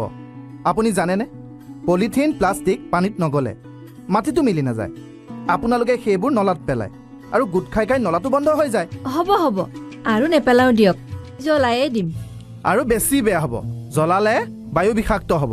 তেনেহ'লে কি কৰিম? জাবৰ নিবলৈ অহা নাইবা ফেৰীৱালাক দি দিব, তেওঁলোকে কাৰখানাত বেচিব আৰু কাৰখানাত নতুন বস্তু বনাব। বুজিলেনে? বুজিলো। প্লাষ্টিক পলিথিন য'তে ত'তে নেপেলাব আৰু নজ্বলাব। নিবলৈ অহা মানুহকে দি দিবচোন, 2 পইচা পাবও।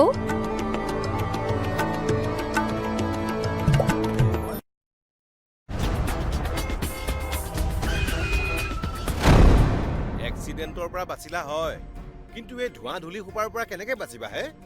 এইবোৰে কলিজা হাওঁফাওঁ চব খাব, বুজিছা? হাৰ্ট এটেক হৈ মৰিব লাগিব। মোৰ চকুকেইটাও পুৰিছে বুজিছেনে? মুঠৰ ওপৰত মৰণ ফাং। উশাহৰ বায়ুকণো বিষাক্ত হ'ল। বিষাক্ত হ'ল বুলি নক'ব, আমাৰ কিছুমান কাম কাজেহে বায়ু বিষাক্ত কৰিলে। প্ৰদূষিত বায়ুৰ ফলত হৃদযন্ত্ৰ, হাওঁফাওঁ, মস্তিষ্ক, যকৃত, বৃক্ক আদি ৰোগত আক্ৰান্ত হোৱাৰ লগতে মৃত্যুৰ কাৰণো হ'ব পাৰে। আমি তেনে কাম কাজৰ কিবা একোটা হয়, প্ৰদূষণ ৰোধী ব্যৱস্থা ল'ব লাগিব। আহক আমি বায়ু প্ৰদূষণ ৰোধ কৰোঁ। অসম প্ৰদূষণ নিয়ন্ত্ৰণ পৰিষদৰ দ্বাৰা প্ৰচাৰিত। स्कैमर्स की এতিয়াৰে পৰা আপোনাৰ প্ৰিয় চেনেল এনি ভাৰত 24 উপলব্ধ। GTPL চেনেল নম্বৰ 272 আৰু GOTV চেনেল নম্বৰ 5003 লগতে উপলব্ধ Tata play, Amazon fire TV, Sony TV, Google টিভিকে আদি কৰি মুঠ 17টা OTT প্লেটফৰ্মত। চাই থাকিব এনি ভাৰত 24। ভিৰৰ মাজতো ব্যতিক্ৰম এতিয়া সত্যানুসন্ধানলৈ পুনৰ উলটি আহিছোঁ বিৰতিৰ পৰৱৰ্তী খণ্ডত মই আহিছোঁ ৰাজীৱ বৰগোহাঁই ডাঙৰীয়াৰ ওচৰলৈ আৰু বৰগোহাঁই ডাঙৰীয়াক মই এটা প্ৰসংগ উত্থাপন কৰিব বিচাৰিছোঁ তেখেতৰ সন্মুখত যে জনজাতি সংগঠনসমূহৰ যি সমন্বয়ৰক্ষী সমিতি আমি পূৰ্বেও সেই বিষয়ে আলোচনা কৰিছোঁ এই সমন্বয়ৰক্ষী সমিতিৰ উদ্যোগত 10 নৱেম্বৰত খানাপাৰাত গণসমাৱেশৰ আয়োজন কৰা হৈছে আৰু একে সময়তে এই ঘোষণাও কৰা হৈছে যে মধ্য অসম উজনি নামনিটো পৃথক পৃথকভাৱে গণসমাৱেশ আয়োজন কৰা হ'ব আৰু এই গণসমাৱেশত কি কি বিষয় উত্থাপন কৰা হ'ব কি বিষয়ত ৰাইজক জনোৱা হ'ব সেই বিষয়ে আপোনালোকে ইতিমধ্যে গম পাইছে যে এনেধৰণে যদি গণসমাৱেশসমূহ সফল কৰা হয় আৰু আপোনালোকৰ তৰফৰ পৰাও পৰৱৰ্তী গণসমাৱেশ বা আগতীয়াকৈ কাৰ্যসূচী কিছু গ্ৰহণ কৰা হৈছে এটা যুযুধান পৰিস্থিতিৰ সৃষ্টি হ'ব নেকি আপুনি কি কয় জনজাতি বুলি তেখেতসকলে কাক ক'ব খুজিছে 14টা জাতিক হয় 14টা জাতি কোন কোন আহোম কোচ কলিতা চুতীয়া এইবিলাক জনজাতি নহয়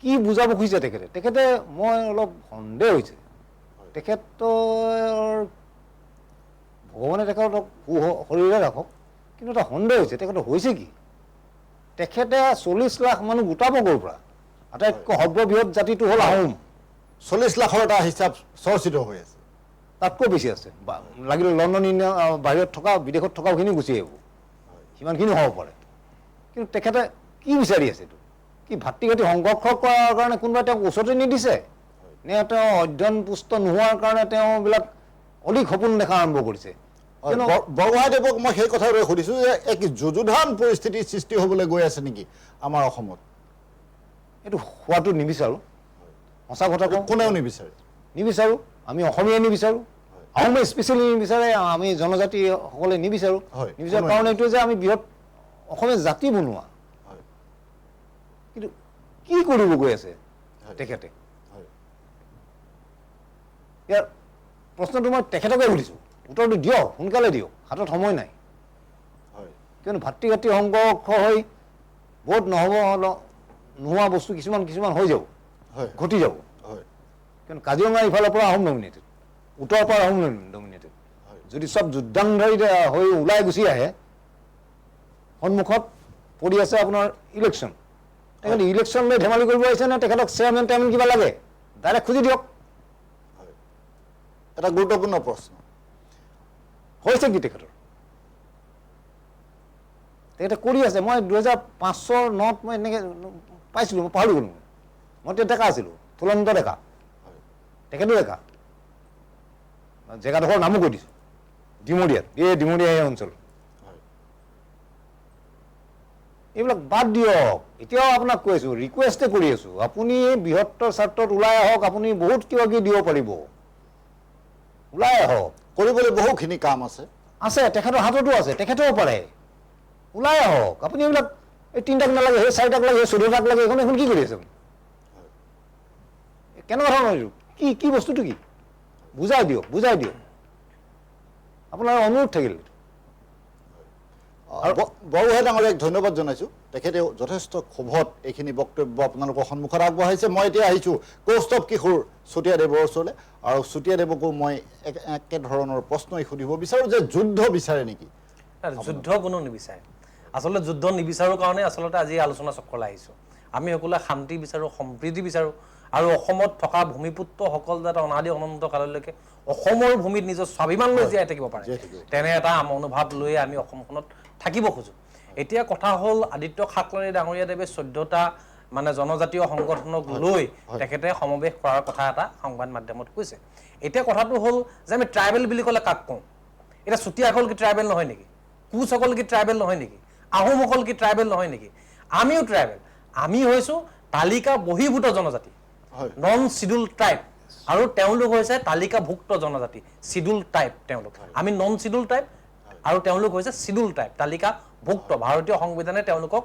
জনজাতি হিচাপে স্বীকৃতি প্ৰদান কৰিছে আমাক খালি জনজাতি হিচাপে স্বীকৃতি প্ৰদান কৰা নাই 1935 চনত জননেতা ভীমবৰ দেউৰীদেৱে তেতিয়াই কৈছিল যেতিয়া চাইমন কমিশ্যন আয়োগ গঠন কৰিছিল অসমৰ জাতি জনগোষ্ঠীবিলাক কেনেকৈ আগবঢ়াই নিবৰ কাৰণে ব্ৰিটিছ চৰকাৰে তেতিয়া চাইমন কমিশ্যন গঠন কৰিছিল আৰু চাইমন কমিশ্যন গঠন কৰাৰ সময়ত জনগোষ্ঠীবিলাকক কোন কাক কেনেকৈ আগবঢ়াই নিব এই যিটো শ্ৰেণী বিভাজন তেতিয়া হৈছিল আৰু সেই সময়ত ভীমবৰ দেউৰীদেৱে কৈছিল যে অসম এখন জনজাতীয় ৰাজ্য হ'ব লাগে আৰু সমূহ জনগোষ্ঠীয়ে জনজাতীয় মৰ্যাদা লাভ কৰিব লাগে আপুনি যদি ডিষ্ট্ৰিক্ট গেজেটবিলাক চাই আৰ্কাইভত গ'লে দেখিব যে আহোম চুতীয়া কোচ সকলোকে টাইপছ বুলি তাত উল্লেখ কৰা আছে আৰু আটাইতকৈ ডাঙৰ কথা সেই সময়ৰ যি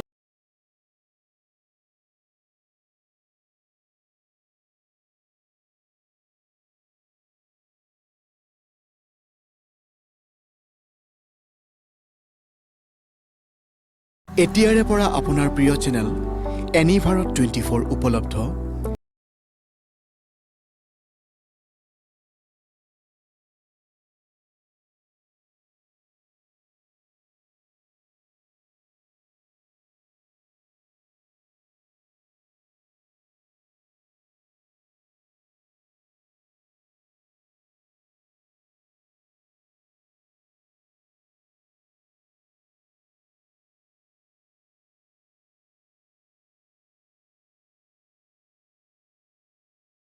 কৰিছে আৰু ভূমিপুত্ৰ বুলি ক'লেও যে আমি ইণ্ডো চীনৰ পৰা এইসকলে পশ্চিম চীনৰ য়াংচিকাং হুৱাংহো নদী অঞ্চলৰ পৰা এই বড়োমূলীয় মানুহবিলাক আহি বিভিন্ন ব্ৰহ্মপুত্ৰ উপত্যকাত বহি এটা স্বকীয় বৈশিষ্ট্য গঢ়ি তোলাৰ ফলতে আমাৰ এই জাতি জনগোষ্ঠীবিলাক ভাগ হৈছে সৃষ্টি হৈছে গতিকে আদিত্য খাকলাৰী ডাঙৰীয়াদেৱে বৰ্তমান সময়ত বসবাস কৰা অসমৰ ভূমিপুত্ৰ মানুহখিনিৰ মাজত যি ধৰণৰ অৰিয়াঅৰিৰ সৃষ্টি কৰি এক ধুঁৱলী কুঁৱলী পৰিৱেশ সৃষ্টি কৰি এই জনজাতিকৰণৰ বিষয়টো উলমাই থাকিবৰ কাৰণে নিশ্চিতভাৱে কাৰোবাৰ পৰা ঠিকা লৈছে তেওঁ ঠিকা ভিত্তিকে কামটো কৰি আছে তেখেত ইমান অনভিজ্ঞ নহয় তেখেতে নজনা নহয় যে চুতীয়াসকল জনজাতি নহয় কোচসকল জনজাতি নহয় কোচসকলেতো 95ত জনজাতি লাভ কৰিছে জনজাতি লাভ কৰাৰ পিছত কৰুণ দত্ত এমএলএ হৈছে আৰু তাৰপিছত টিএছএফে এই জনজাতিকৰণক চেলেঞ্জ কৰি গুৱাহাটী হাইকোৰ্টত এখন কেছ কৰিছে আৰু কেছ কৰাৰ পিছত তেওঁলোকে সেই কেছত হাৰিছে সেই কথাবিলাক আদিত্য খাকলাৰী ডাঙৰীয়াদেৱে নিশ্চিতভাৱে ভাবে জানে আৰু অসম চৰকাৰে হওক বা ভাৰত চৰকাৰে হওক কোনোবা এটা জনগোষ্ঠীয়ে যদি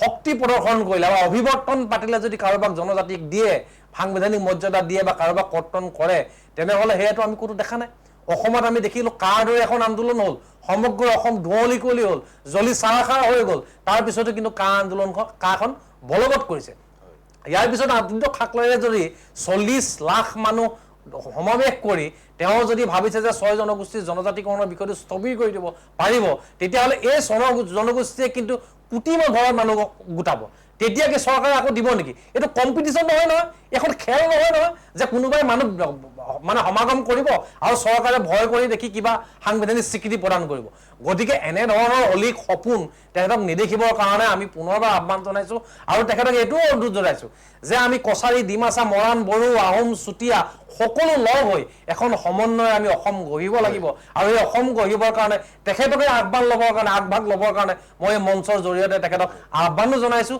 যিহেতু তেখেত অসমৰ এটা অতিকৈ আদিম ভূমিপুত্ৰ জনগোষ্ঠী বড়ো জনগোষ্ঠীৰ তেখেতে সন্তান গতিকে আমি যিমানবিলাক জাতি জনগোষ্ঠী আছোঁ এই সকলোবোৰেই বড়োমূলীয় মানুহ বড়ো কছাৰী মূলীয় মানুহ গতিকে আমি সকলো ঐক্যবদ্ধভাৱে একতাৰ এনাজৰীয়ে বৰ অসম গঢ়াৰ এই যি সপোন এই সপোনটো আমি বাস্তৱত ৰূপায়িত কৰিব লাগিব চাউলুং চুকাফাৰ যি সপোন আই সতী সাধনীৰ যি ত্যাগ চিৰাৰায় যি ত্যাগ এই সকলো ত্যাগ একত্ৰিত কৰি আমি অসমখন আগবঢ়াই নিয়াৰ ক্ষেত্ৰত তেখেতৰ অৰিহণাও আমি বিচাৰিছোঁ আৰু এই যি বৰ অসম গঢ়াৰ সপোনত সম্পূৰ্ণভাৱে আগভাগ ল'বৰ কাৰণে মই তেখেতকে আহ্বান জনাইছোঁ এটা গুৰুত্বপূৰ্ণ কথা কৈছে চুতীয়াদেৱে তেখেতক মই ধন্যবাদ জনাইছোঁ আৰু তেখেতৰ কথাৰ আধাৰতে মই আহ্বান জনাওঁ যে এনেধৰণৰ লুকা ভাকু খেলবিলাকৰ বন্ধ হ'ব লাগে কাৰণ আমাৰ এখন ৰাজ্য আমাৰ ৰাজ্যৰ যিসকল বাসিন্দা যিসকল নাগৰিক সকলোৱে সম্প্ৰীতিৰে এনাজৰীয়ে জীয়াই থাকিব বিচাৰে সেই প্ৰচেষ্টাত আমি সকলোৱে হাত উজান দিয়া উচিত সকলোৱে একেলগে বসবাস কৰি থকা উচিত মই এতিয়া আহিছোঁ খগেন্দ্ৰজিৎ ঠাকুৰীয়াৰ ওচৰলৈ আৰু ঠাকুৰীয়া ডাঙৰীয়াক মই এটা অকণমান অন্য প্ৰসংগ উত্থাপন কৰিব বিচাৰিছোঁ মই বড়ো ভূমিলৈ ঘূৰি যাব বিচাৰিছোঁ কাৰণ আমাৰ জনজাতি বিষয়টো আমি যেতিয়া আলোচনা কৰি আছোঁ বহুখিনি জনজাতীয় লোক বড়ো ভূমিটো আছে কিন্তু মন কৰিবলগীয়া কথাটো হৈছে কি আমাৰ বড়ো নেতা আমাৰ হাগ্ৰামা মহিলাই ডাঙৰীয়া শেহতীয়াকৈ ক্ষমতা লাভৰ পাছত তেখেতে কিন্তু এটা ঘোষণা কৰিছে যে তেখেতৰ কোনো ধৰণৰ আপত্তি নাই জনজাতিকৰণৰ কোনো ধৰণৰ আপত্তি নাই সেই ঘোষণাটো কৰিছে এই সন্দৰ্ভত আপুনি কি কয় মই মানে কিৰাট মানে কছাৰীৰ কথাটো অকণমান আনিব বিচাৰিছোঁ কিৰাট কছাৰীৰ আমি বংশধৰ আৰু বড়োসকল ৰাভাসকল দেউৰীসকল চব কিৰাট কছাৰী এটা লাইনতে পৰে তাৰ পাছত মানে এই বিতৰ্কটো মোৰ খুব দুখ লাগিছে কথাটো এতিয়া আমি BTRত যাওঁ আপোনাৰ BTAD তাৰ পাছত BTR হ'ল প্ৰধানমন্ত্ৰী আহিলে BTR মানে ঘোষণা কৰিলে সাংবিধানিক অধিকাৰ তেওঁলোকক দিলে স্বায়ত্তশাসন দিলে 6 শিডিউল পালে আমি কোচবিলাকে আহোমবিলাকে চুতীয়াবিলাকে বিৰোধিতা কৰিছোঁ নেকি তেতিয়া খাখলৰি দেৱক এটা প্ৰশ্ন মই কৰিছোঁ আজিৰ মেজৰ পৰা যে তাত BTR চুক্তি হ'ল তাতো কোচ মানুহ ঢেৰ আছে য'ত আজি ৰাজনৈতিক পথ পৰিৱৰ্তন হৈ গ'ল BTRত আমি কৰিছোঁ তাত ৰাজনৈতিক পথ পৰিৱৰ্তন হৈ কোচবোৰ হাৰিলে আৰু হাগ্ৰামা আহি গ'ল ক্ষমতাত তেনেকুৱা ধৰণৰ লোক আমাৰ ইমান জনসংখ্যা কোচসকলৰ বিশেষকৈ কোচসকলৰ আমিতো উন্নয়নটো বিচাৰিছোঁ উন্নয়নৰ ধাৰা যেতিয়া বৈছে BTRত আমি আনন্দ পাইছোঁ আমি কোনোদিন তাত মানে আপত্তি দৰ্শোৱা নাই আজি তুলনামূলকভাৱে মোৰ ঘৰৰ ওচৰতেই গোটেই এলেকাটো ৰাভা হাছং এলেকা ৰাভা হাছং এলেকাত ৰাভা হাছংক আপোনালোকে টংকেশ্বৰ ৰাভাক সুধিব পাৰে আমিতো তাত কোনো আপত্তি কৰা নাই ৰাভা হাছং যেতিয়া হ'ল কিন্তু তাততো জেনেৰেল কাষ্টমাৰ ঢেৰ আছে কোচ মানুহ ঢেৰ আছে কিন্তু আজি তেওঁৰ কেনেকুৱা ধৰণৰ চিন্তাটো যে অমুক মানে জনগোষ্ঠীক জনজাতিকৰণ কৰি দিব নালাগে আপোনালোকৰ ক্ষেত্ৰততো আমি ইমান সহনশীল আমি এনেকুৱা ধৰণৰ চিন্তাত আছোঁ যে তেওঁলোকে ৰাভাসকলে যেতিয়া তাত পাব এতিয়ালৈকে 6 শিডিউলৰ তাতো কৈছোঁ আমাৰ তাতো আপত্তি নাথাকে যাতে আমাৰ অধিকাৰটো খৰ্ব নোহোৱাকৈ 6 শিডিউল দিলেও আমাৰ আপত্তি নাই কিন্তু আমাৰ কোচসকলৰ অধিকাৰটো থাকিব লাগিব ঠিক তেনেধৰণে BTRত আমি কোনো আপত্তি কৰা নাই আজি তাত সুন্দৰভাৱে চলিছে প্ৰগতি হৈছে আমাৰ ভাল পাইছোঁ আমি গতিকে এটাক মই ৰাজনৈতিক মানে প্ৰসংগ এটা আনিব বিচাৰিছোঁ বিশেষকৈ অতি দক্ষ বুলি আমি সকলোৱে জানো আজি ধৰক দেশে জানে আমাৰ হিমন্ত বিশ্ব শৰ্মা ডাঙৰীয়াক তেওঁ মুখ্যমন্ত্ৰী পদত থাকি তেওঁ এটা সৃষ্টিশীল ভাষণেৰে যিখিনি কাম কৰিছে আমাৰ দৃষ্টিত আহিছে মই ভাবোঁ চাওক 91 চনত হিতেশ্বৰ শইকীয়া ডাঙৰীয়াই যেতিয়া মুখ্যমন্ত্ৰী হৈছিলে 91 চনত পাছতে তেওঁ ইমান খৰতকীয়াকৈ লাগি গ'ল 6 জনগোষ্ঠীক জনজাতিকৰণ কৰাৰ ক্ষেত্ৰত অকল কোচসকলকতো দিছিলেই 96 তাৰ পাছত তেওঁ মানে এছেম্বলিত লগে লগে গোটেই 6 জনগোষ্ঠীক আহোম কোচ ৰাজবংশী মৰাণ মটক গোটেই 6 জনগোষ্ঠীক জনজাতিকৰণ কৰাৰ কাৰণে প্ৰতিবেদনটো তেওঁ মানে অ'কে কৰি পেলাই দাখিল কৰিছে তেওঁৰ চিন্তা তেওঁৰ ভাৱনা আমি এই মুহূৰ্তত তেওঁৰ যিটো চিন্তা যিটো গধুৰ যিটো দায়িত্ব তেওঁ পালন কৰিছিলে তাৰ কাৰণে স্মৰণ কৰিছোঁ আজি ক'বলৈ ভাল যিটো গুণ তেওঁৰ আজি বিনম্ৰ প্ৰাৰ্থনা জনাইছোঁ হিমন্ত বিশ্ব ডাঙৰীয়াক তেখেতেও ঠিক তেনেকুৱা ধৰণৰ চিন্তা চৰ্চা কৰি নিশ্চয় 6 জনগোষ্ঠী জাতিকৰণৰ ক্ষেত্ৰত এই পদক্ষেপ আগবঢ়াব আজি চাওক আজি প্ৰসংগত ওলাইছে বিভিন্ন প্ৰসংগত ওলাইছে আজি গোটেই প্ৰচাৰ মাধ্যমত ওলাইছে যে 96ত হিতেশ্বৰ শইকীয়াৰ দিনত আমাক এবছৰৰ কাৰণে এছটিকৰণ হৈয়ে গৈছিল ট্ৰাইবেল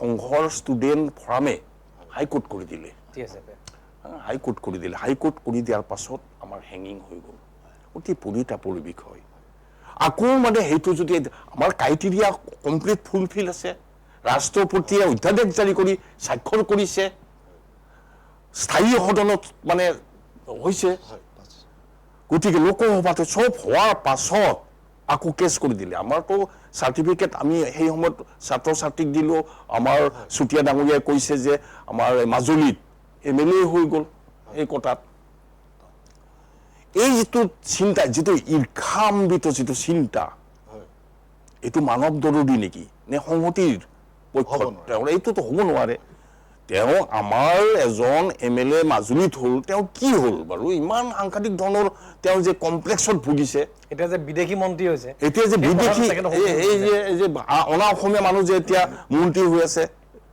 সেই কথাটো কিয় চিন্তা নকৰে? তেওঁ এগৰাকী খিলঞ্জীয়া লোকৰ প্ৰতিনিধি হিচাপে কোনোদিন কিন্তু মই নাপালোঁ যে আমাৰ যে ভূমি লুণ্ঠন হৈছে, সাধাৰণ গৰীব খেতিয়কৰ যিবিলাক ভূমি আছে, এইবিলাক যে উদ্যোগপতিবিলাকে ক্ৰয় কৰি আছে, তেওঁতো ক'তো মই এটা লাইন দেখা নাই এতিয়ালৈকে। তেওঁৰ চিন্তাটো তাৰমানে খিলঞ্জীয়াৰ পক্ষত নহয় নেকি? আমিতো খিলঞ্জীয়াৰ পক্ষতো দিনেই ৰাতি চিন্তা কৰিছোঁ, অসমৰ যিসকল খিলঞ্জীয়া প্ৰেমী লোক আছে। গতিকে খাকলীয়া মই অনুৰোধ জনাইছোঁ, আপুনি বেছি বিতৰ্কত যাব নালাগে আৰু যুদ্ধ দেখি মনোভাৱটো ল'ব নালাগে, প্ৰতিযোগিতা কৰিব নালাগে যে আমি সমাৱেশ কৰি পেলাই বিৰোধিতা কৰিম, এইবিলাক বাদ দিয়ক। তেনেকুৱা ধৰণৰ কৰিলে কিন্তু বস্তুটো মানুহ বাধ্য হৈ যাব, প্ৰতিযোগিতাত নামিব, নমাৰ পাছত অশান্তি হ'ব, ৰক্তক্ষয়ী এটা ব্যৱস্থালৈ গুচি যাব। আৰু সেই ৰক্তক্ষয়ী যিটো ব্যৱস্থা, এইটোক নিবাৰণ আমাৰ নিচিনা মানুহে কৰিব লাগিব। শান্তি শৃংখলা অটুট ৰাখি আমি আমাৰ চিন্তাৰে অসমখনক ভাল ধৰণে সুদৃঢ় চিন্তাৰে আমি গঢ় দিবৰ কাৰণে চেষ্টা কৰিব লাগিব। এইখিনিয়ে মোৰ মানে চিন্তা। আৰু এটা কথা মোৰ মনলৈ আহিছে, বেয়া নাপাব, এটা কথা মানে মই শুনি আছোঁ চৰকাৰৰ, যে আমাৰ কোচ ৰাজবংশীসকলৰ তাৰমানে অবিভক্ত গোৱালপাৰাত দিয়াৰ কাৰণে আপত্তি নাই, এইটোত মানে এটা পৰিকল্পনা কৰিছে। অসমত নহয়, আৰু অসমৰ অবিভক্ত গোৱালপাৰা ধৰি পেলাই পিছপৰা বুলি তেনেকে মানে এনেকা। আৰু তাত মানে মই জনামতে আদিত্যসকলে তেনেকুৱা ধৰণৰ ইংগিত দিছে যে সেইখিনিক দিয়ক, বাকীবিলাকক দিব নালাগে, এনেকুৱা ধৰণৰ এটা পৰিকল্পনা চলি আছে। চৰকাৰে যাতে সেই হঠকাৰী চিন্তাটো নলয়, কাৰণ মানুহ জাগ্ৰত হৈছে।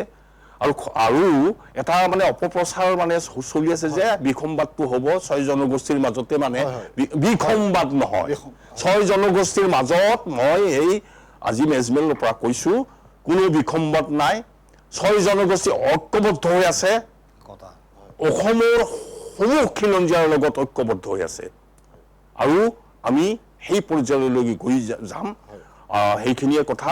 গতিকে মই এই চিন্তাটো ব্যাকত কৰিলোঁ। বাকীখিনি আমাৰ চৰকাৰে নিশ্চয় 25 তাৰিখে এটা সুস্থিৰ সিদ্ধান্ত নিশ্চয় ল'ব বুলি আমি আশা কৰিছোঁ। কাৰণ মানে আজি যিবিলাক আমাৰ নিৰ্বাচন হৈ আহিছে, আজি গতানুগতিকভাৱে আমাৰ প্ৰায় 35-40 বছৰ ধৰি ঠিক তেনেকুৱা ধৰণৰ ঠিক নিৰ্বাচনৰ আগত মানে আমাৰ ভেকু ভাওনা এটা আৰম্ভ হয়, হোৱাৰ পাছত যে যায় আপোনালোকক জনজাতি কৰি দিম। স্বয়ং প্ৰধানমন্ত্ৰী কৈছে আগে লাখ মানুহৰ সন্মুখত প্ৰধানমন্ত্ৰী কৈছে যে আমাক ক্ষমতালৈ আনক, অনাৰ পাছত 6 মাহৰ পাছত আপোনালোকক জনজাতিকৰণ কৰি দিম। মুখ্যমন্ত্ৰীয়ে কৈছে, কোৱাৰ পাছত হোৱা নাই। ঠিক আজি সেই পৰ্যায়টো আহিছে। কিন্তু মই মুখ্যমন্ত্ৰী ডাঙৰীয়াক বিনম্ৰভাৱে অনুৰোধ জনাইছোঁ, মানুহ বহুত সচেতন, বহুত আমি ঠগ খালোঁ, কিন্তু এতিয়া কিন্তু সেইটো নহ'ব। 26ৰ নিৰ্বাচনত কিন্তু অলপ বেলেগ ধৰণে কিন্তু 6 জনগোষ্ঠী যুঁজিব। এইটো আমি ঐক্যবদ্ধ হৈছোঁ। আমি শদিয়াৰ পৰা ধুবুৰীলৈকে আমি দিন ৰাত দৌৰি আছোঁ, মানুহক ঐক্যবদ্ধ কৰিছোঁ। আৰু আমি কিন্তু ৰাজনৈতিক যিখন যুদ্ধ হ'ব, এইখন কিন্তু বহুত তাৎপৰ্যপূৰ্ণ যুদ্ধ হ'ব 26ত, যদি আমি বঞ্চিত হওঁ। মই এইখিনিকে ক'লোঁ। এটা গুৰুত্বপূৰ্ণ কথা দাঙি ধৰিছে ঠাকুৰীয়া ডাঙৰীয়াই। তেখেতৰ দৃষ্টিকোণৰ পৰা তেখেতে যুক্তিনিষ্ঠভাৱে এই কথা দাঙি ধৰিছে, আৰু পৰৱৰ্তী সময়ৰ বাবে আমি এনেধৰণৰ কথাক লৈ আমি সচেতন হোৱা উচিত। কাৰণ ভাই ভাইৰ মাজত বিভেদ কোনেও নিবিচাৰে, ভাই ভাই সদায় সম্প্ৰীতিৰে জীয়াই থাকিব লাগে, এনে এখন অসমৰ সপোন আমি সকলোৱে দেখোঁ। মই এতিয়া আহিছোঁ কৌস্তৱ কিশোৰ চুতীয়াদেৱৰ ওচৰলৈ। তেখেতক সুধিব লগা বহুখিনি কথা আছে। আমি অকণমান আগতে এই কথা পাতিলোঁ যে 6 জনগোষ্ঠীৰ জনজাতিকৰণ, এই বিষয়টো লৈ আমি পূৰ্বৱৰ্তী অনুষ্ঠানতো এই বিষয়ে আলোচনা কৰিছিলোঁ যে নিৰ্বাচনলৈ কেইটামান দিন বাকী থকাৰ মুহূৰ্তত 6 জনজাতিৰ জনজাতিকৰণৰ বিষয়টো আলোচনালৈ আহে, আৰু এই বিষয়ত চৰকাৰেও মানে কিবা কিবি কৰে, পদক্ষেপ গ্ৰহণ কৰাৰ কিছুমান নাটক কৰে। এনেকুৱা ধৰণৰ ঘটনাবিলাক দীৰ্ঘদিন ধৰি হৈ আছে, আৰু এইবাৰো এনেকুৱাই হৈছে নেকি? আপুনি কি ভাবে?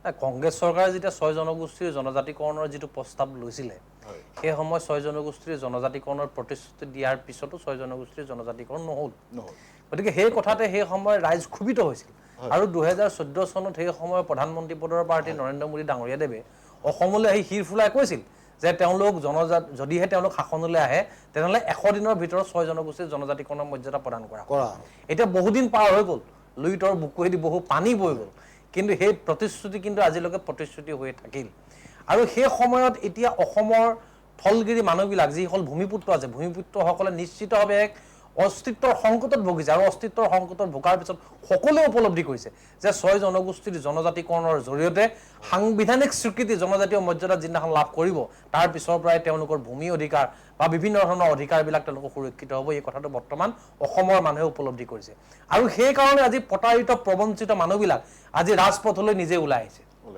আজি যি ধৰণে মানুহবিলাক জোৰ সমদল দেখিছে আজি উজনি অসমত বা নামনি অসমত কোচসকলৰ আন্দোলন দেখিছে মৰাণ মটক চুতীয়াসকলে যি ধৰণে গণসমাৱেশ পাতিছে বা জোৰ সমদল কৰিছে এই যে মানুহবিলাক ওলাই আহিছে এয়া কোনো যদি আমি তথাকথিত আন্দোলন বুলি ভাবো তেনেহ'লে ভুল কৰা হ'ব এয়া কোনো তথাকথিত আন্দোলন নহয় এয়া বছৰ বছৰ ধৰি যুগ যুগ ধৰি ভূমিপুত্ৰ মানুহবিলাকক কৰা প্ৰতাৰণা আৰু প্ৰবঞ্চনাৰ উন্মুক্ত বহিঃপ্ৰকাশ ঘটিছে আৰু এই যি বহিঃপ্ৰকাশ ঘটিছে এই বহিঃপ্ৰকাশ যে এটা সময়ত বিস্ফোৰণ হ'ব আৰু এই 26ত যিখন আপোনাৰ ফেষ্টিভেল হ'বলৈ গৈ আছে নিৰ্বাচনী যিখন ফেষ্টিভেল এই ফেষ্টিভেলত যে এই মানে ক্ষোভবিলাক যে বিস্ফোৰণ হ'ব সেয়া নিশ্চিতভাৱে চৰকাৰখনে উপলব্ধি কৰিব পাৰিছে আৰু এইখিনিতে মই আৰু এটা কথা ইয়াৰ লগতে সংযোগ কৰিব বিচাৰিছোঁ যে বৰ্তমান সময়ত মুখ্যমন্ত্ৰী ডাঙৰীয়াদেৱে এটা কথা প্ৰায় সঘনাই কৈ থকা আমি টেলিভিছনৰ পৰ্দাত দেখিবলৈ পাওঁ যে কংগ্ৰেছ চৰকাৰে এটা প্ৰস্তাৱতে টিলিঙা এটা লগাই দিব যে বাকি জাতি জনগোষ্ঠীবিলাকৰ অসুবিধা নোহোৱাকৈ 6 জনগোষ্ঠীৰ জনজাতিকৰণ কৰিব লাগে এতিয়া মুখ্যমন্ত্ৰী মহোদয়ক আমি এটা কথা প্ৰশ্ন কৰিব বিচাৰিছোঁ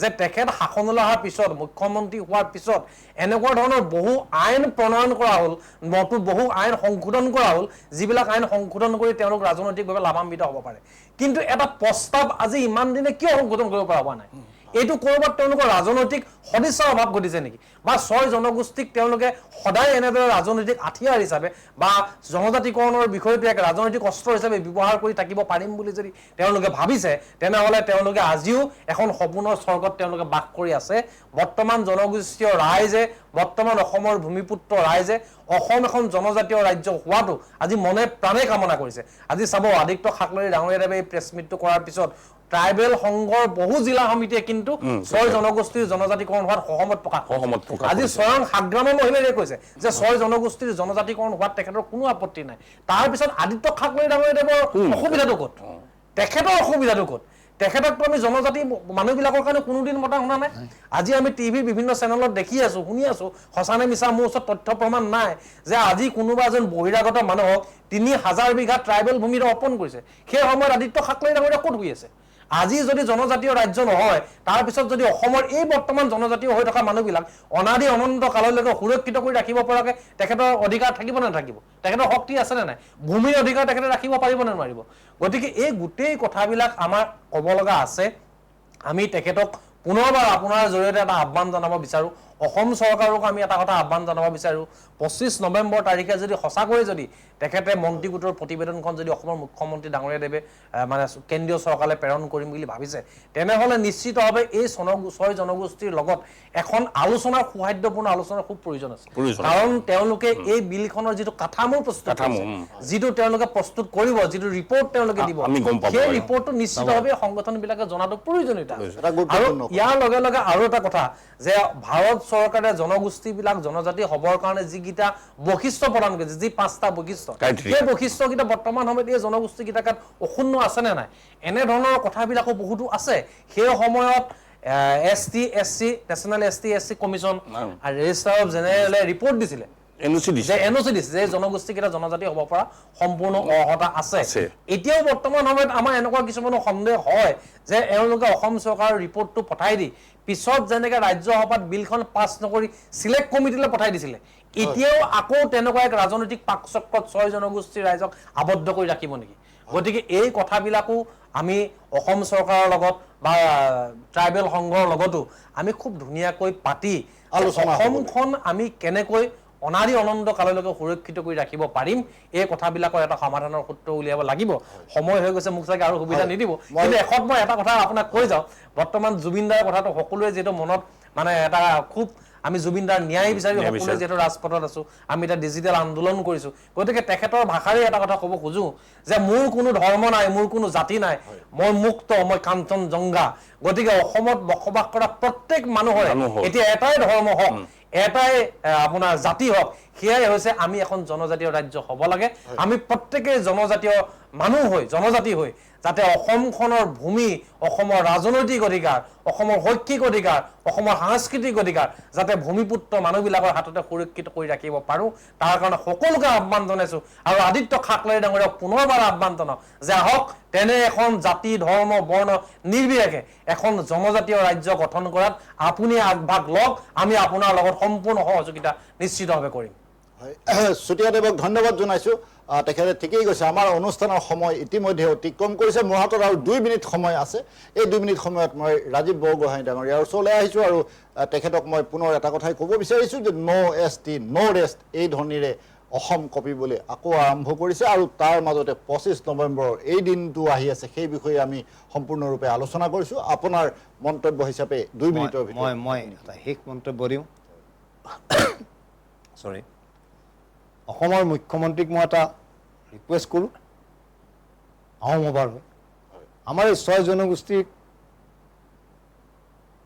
চেণ্ট্ৰেল কমিটি কি কওঁ চেণ্ট্ৰেল কমিটিক মাতি আনি অতি শীঘ্ৰে এখন বৈঠক দিয়ক বৈঠক দি আমি কথা বতৰা পাতোঁ আৰু এইটো সঠিক এটা সমাধান পজিটিভ সমাধান লৈ ইমান দিনে দেখুৱাই থকা এই 6 জনজাতি এই বস্তুটো বন্ধ কৰক এইটো মোৰ আদেশ নহয় আপুনি আমাতকৈ বহুত ওপৰত CM সেইকাৰণে অনুৰোধ থাকিল যে আমাক অতি শীঘ্ৰে এখন মিটিঙত মাতক আমি 6 জনগোষ্ঠীৰ সাজু আছোঁ আমি আহিম বহিম আমি তাতে আলোচনা কৰিম এয়াই মোৰ আপোনাৰ ওচৰত অনুৰোধ বৰগোহাঁই ডাঙৰীয়াৰ প্ৰমুখ্যে তিনিওগৰাকী অতিথিকে মই আন্তৰিক ধন্যবাদ জনাইছোঁ আপোনালোককো আন্তৰিক ধন্যবাদ জনালোঁ এই অনুষ্ঠান ইমান সময় উপভোগ কৰাৰ বাবে এনেধৰণৰ অন্যান্য অনুষ্ঠান আৰু বিশদ বা বাতৰিৰ বাবে চাই থাকিব এনি ভাৰত 24 এতিয়া অনুষ্ঠানৰ পৰা বিদায় লৈছোঁ ভালে থাকিব